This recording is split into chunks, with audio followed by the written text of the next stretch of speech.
e registrar, senhora presidenta, a minha preocupação com a votação hoje na Câmara dos Deputados do projeto de revisão do Código Florestal. Preocupado porque as notícias veiculadas pela imprensa dão conta que há uma probabilidade grande de se votar o relatório do deputado e aprovar o relatório do deputado Paulo Pial, que, no meu entendimento, traz grandes retrocessos à construção que foi feita em relação ao Código Florestal aqui no Senado. E é importante recuperar um pouco a trajetória do ambiente que o Senado Federal conseguiu construir na construção, no debate do Código Florestal. Em primeiro lugar, quando o Código aqui chegou, nós tínhamos um ambiente extremamente conturbado, uma verdadeira guerra que se travou na Câmara dos Deputados entre ruralistas e ambientalistas, com muitas críticas da imprensa e um ambiente extremamente tensionado. Aqui no Senado, nós conseguimos fazer com que tramitasse conjuntamente, com audiências públicas realizadas de forma conjunta pela Comissão de Meio Ambiente, de Ciência e Tecnologia e de Agricultura e Reforma Agrária, ouvindo todos os setores da sociedade. A comunidade científica esteve aqui por pelo menos 4 vezes, colocando as suas posições, e entendo e tenho convicção que aprovamos um Código Florestal equilibrado, um Código Florestal realista, um Código Florestal que permite que o Brasil continue sendo e seja cada vez mais um grande produtor de alimentos, de agroenergia, sem abrir mão da sua condição de potência ambiental. Mas, infelizmente, se aprovado o relatório do deputado Paulo Pial, nós teremos um imenso retrocesso no que se refere ao Código Florestal, exigindo que a presidenta Dilma vete o texto aprovado, o que será muito ruim para o Congresso e levando, inclusive, instabilidade jurídica no campo brasileiro. E é importante ressaltar que, na tramitação no Senado, os 2 relatores tiveram sempre o cuidado de discutir com as lideranças da Câmara dos Deputados exatamente para ter tranquilidade que o texto aprovado no Senado seria aprovado na Câmara. E agora passo a fazer alguns comentários sobre as propostas do relatório Paulo Pial. Em primeiro lugar, já demonstrando o caráter das modificações propostas, retira todos os princípios estabelecidos no artigo 1º, o que é fundamental para mostrar que aquilo é um código florestal, é um código que valoriza as florestas e que busca compatibilizar de forma harmônica a produção agrícola com o meio ambiente, com a preservação do meio ambiente. Uma das grandes discussões que foram travadas aqui, uma das preocupações que foram trazidas pela comunidade científica, se referiam à necessidade de ter uma proteção especial para as áreas úmidas. As áreas úmidas deste país, especialmente as áreas úmidas da Amazônia, as áreas úmidas do Pantanal e as outras áreas úmidas do país. E, portanto, permitia que o governo federal, através de um ato oficial, pudesse até ampliar os critérios de preservação permanente no que se refere às áreas úmidas, e este artigo foi retirado no relatório do deputado Paulo Pial. Uma outra questão, até apresentada por mim, que garantia a condição de área de preservação permanente para as veredas, com uma condição especial de garantir que pelo menos 50 metros da área úmida das veredas se transformasse em área de preservação permanente, também está sendo retirada do texto do deputado Paulo Pial, e isso é extremamente grave, especialmente para o cerrado brasileiro. Quem conhece o cerrado brasileiro sabe que a vereda é uma fitofisionomia do cerrado, característica do cerrado, exatamente onde afloram os lençóis de água. Nós não temos uma nascente no ambiente das veredas, nós temos um afloramento geral de águas e é ali onde aparece com muita frequência, caracterizando uma vereda, a famosa palmeira, o buriti. Pois bem, o cerrado é o responsável por 70% do abastecimento das águas da bacia do Paraná, do Tocantins, do São Francisco. O cerrado é a verdadeira caixa d'água do Brasil. Como é que nós vamos eliminar uma proteção especial às veredas, da onde vertem as águas do cerrado, a fitofisionomia mais frágil do cerrado, que é a vereda? Portanto, esse é outro retrocesso inadmissível no texto que está sendo analisado pela Câmara. Uma outra questão que foi fruto de um grande debate, eu me lembro que inicialmente, partia até de uma emenda minha que transformava também os mangues em toda a sua totalidade como área de preservação permanente. E é importante registrar que no debate sobre a Rio+20, duas questões são muito importantes da Rio+20, a questão dos oceanos e a questão da pesca, e é exatamente nos mangues em que acontece a grande reprodução das espécies marinhas. E aqui iniciamos o debate construindo um texto em que colocava o mangue na sua totalidade como área de preservação permanente. Depois de um embate acontecido aqui, buscou-se, com muita resistência, mas buscou-se construir um texto de conciliação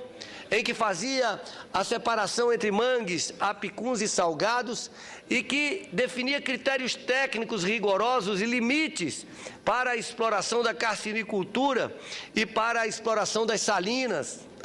mas permitindo essa exploração de acordo com normas rígidas, e isso talvez tenha sido o momento mais difícil da negociação do Código Florestal aqui no Senado. Pois bem,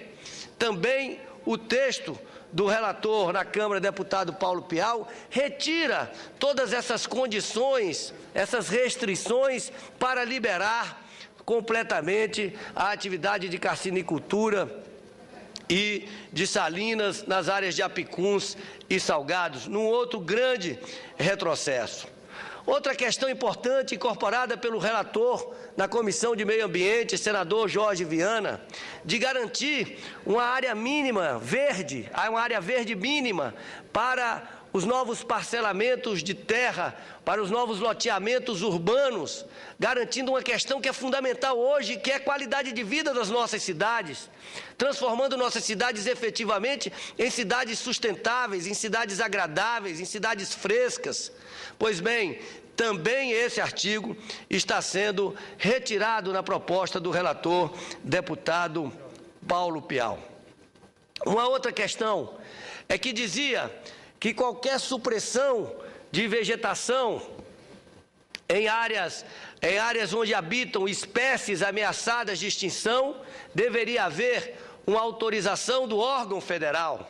É importante registrar que o Brasil é signatário de várias convenções internacionais de proteção a espécies ameaçadas de extinção. Portanto, nós não podemos admitir que essa proteção, essa autorização saia de um órgão federal para estar no órgão estadual. É importante manter o texto aprovado no Senado. Mas, sem dúvida nenhuma, a questão mais grave no relatório do deputado Paulo Pial é a retomada da emenda 164, aquela que produzia uma anistia aos desmatadores, aquela que foi fruto de uma imensa polêmica e de um imenso desgaste para o Congresso Nacional. E foi um esforço tremendo. Foi o maior exercício de diálogo, onde o Senado cumpriu com maestria o seu papel de casa revisora, a construção de uma alternativa que garantia, que obrigava que todos que tivessem ocupado, que tivessem convertido, que tivessem desmatado áreas de preservação permanente, mantivessem a obrigatoriedade de recomposição de pelo menos de parte dessas áreas de preservação permanente, definindo que para rios de até 10 metros de largura, nós teríamos uma recomposição mínima de 15 metros, e para rios acima de 500 metros de largura, uma recomposição mínima de 100 metros, sendo que as faixas intermediárias seriam recuperadas de acordo com a metade da largura do rio, não podendo ser menos do que 15, nem mais do que 100. Isso foi um grande avanço, foram horas e horas e horas, dias de negociação, inclusive, sou testemunha disso, envolvendo representantes da Câmara dos Deputados. E nós não podemos admitir, sob forma alguma, sob pena de sermos obrigados a defender que a presidenta Dilma vete o texto aprovado pela Câmara, a retirada deste artigo, que é a obrigatoriedade de recuperação das áreas de preservação permanente, que é a garantia da qualidade da água dos nossos rios para as futuras gerações, é a garantia da quantidade de água para as futuras gerações.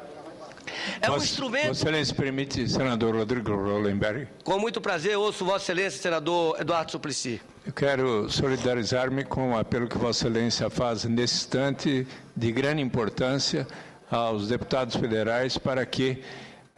assegurem no Código Florestal os pontos que Vossa Excelência está salientando no sentido de preservar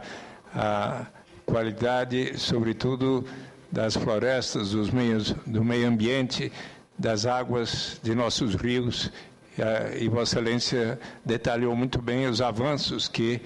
o Senado Federal colocou no Código Florestal, e espero que sua voz seja ouvida pelos colegas nossos lá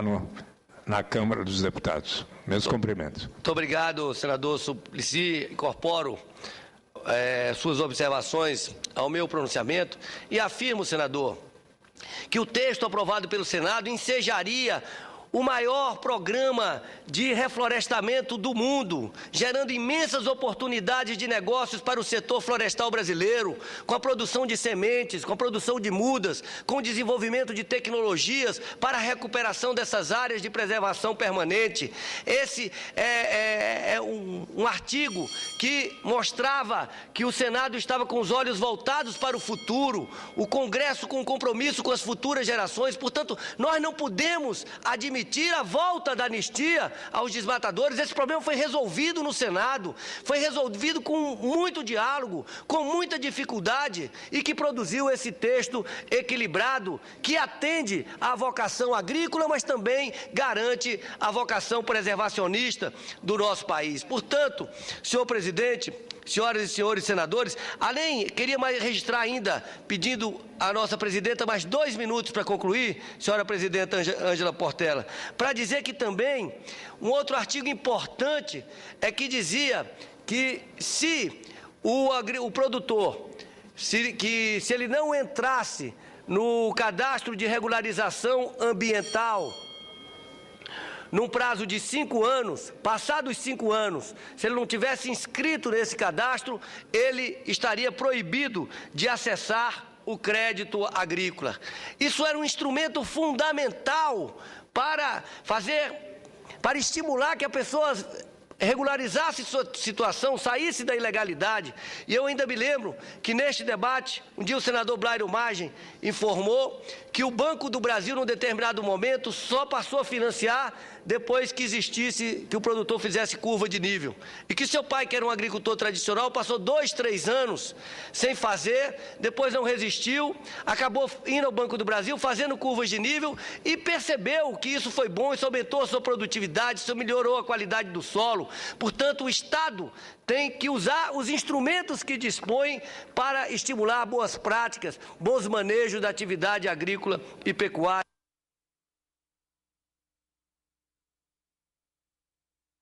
Senhora presidenta, senadora Ângela Portela, eu quero fazer um apelo veemente, um apelo a todos os deputados de todos os partidos da Câmara dos Deputados, para que hoje, no momento que estão apreciando a revisão do Código Florestal, o façam com serenidade, o façam não apenas olhando os seus interesses especiais, os seus interesses imediatos, mas o façam também pensando nas futuras gerações, no futuro do nosso país, para que possamos garantir que o Brasil possa continuar sendo, como queremos que seja, um grande produtor de alimentos, um grande produtor de energia, mas sem jamais abrir mão da sua condição de potência ambiental, especialmente no momento em que o mundo tem os olhos voltados para o Brasil, com imensa responsabilidade de ser o anfitrião da principal conferência de desenvolvimento sustentável desse